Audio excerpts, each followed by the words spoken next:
Xayrli tong hammaga. Meni birinchi marta kuzatayotganlar, ismim Dildora, yolg'iz onaman. Bu blogim esa qanday qilib yangi tug'ilgan chaqaloq bilan hayotimni yo'lga qo'yayotganim haqida. Bugun уборка time hamda разговорный video. Oldinglarga choy yoki kofe damlab olinglar, chunki bugun uzoqroq gapiraman. Yolg'iz ona so'zi o'rtoqlar, faqat eri yo'qligini hisobga olmaganda hech ham yolg'izlik haqida emas. Ko'rib turganingizdek 24 ga yetdi chaqaloq hech ham yolg'iz qoldirmaydi sizni. Tualetga ham chaqalog'i bilan kiradiganlar qalban birgamiz. Bu chaqaloq menga yangi hayot sovg'a qildi va meni ancha tarbiyaladi desam adashmagan bo'laman. Birinchi qizim Jayronada bu his-tuyg'uni his qilmagandim. Chunki u paytda juda yosh edim. Qizimni ishonchli qo'llarga, ya'ni onajonimga topshirib qo'yib, ko'nglim to'q yurardim. Qizim onamni qizi bo'lib qolganini katta bo'lganidan keyin tushundim. Hozir o'zi ham kelishni xohlamaydi, ayam ham qo'yib yubormaydi. O'tgan yili juda tushkun ahvolda edim. O'zimni yo'qotib qo'ygandim. O'zimni qidirib Toshkentgacha peshqum boribman. Eng qizig'i u yerda yo'q ekanman.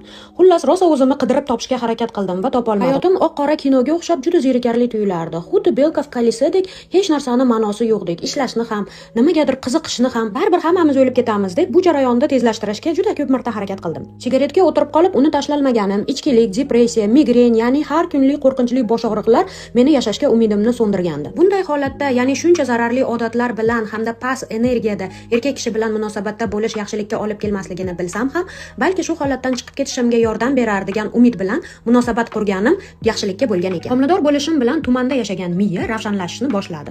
Toksikozni ko'pchilik yomon holat deb o'ylaydi. Aslida toksikoz, ya'ni ayol kishining injiq bo'lib qolishi, o'zini sevib qolishni va qadrlashni o'rgatadi. Toksikoz menga erkak mas'uliyatni his qilmaydigan munosabatlardan oson chiqib ketishga yordam berdi. Aynan mana shu toksikoz, kola, fast food, barcha pishyovoy musorlarga to'lib yotgan va zaharlangan organizmimni tozalashga yordam berdi. Shu tufayli ichkilikni tashladim, migren ham kamaydi, bolajonimni qo'limga olganimdan keyin esa sigaretni ham tashladim.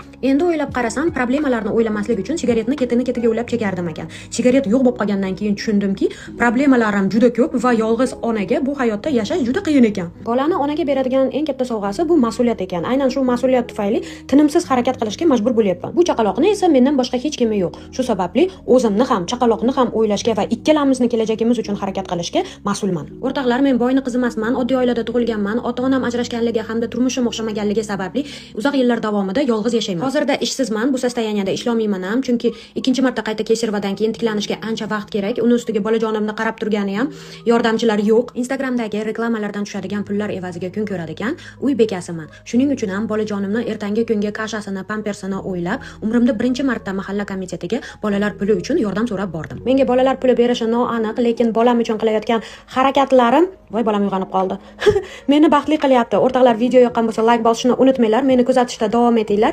Ha, like bosinglar, kommentariya yozinglar, negativ ham обязательно yozinglar. Hammaga e'tibor uchun rahmat.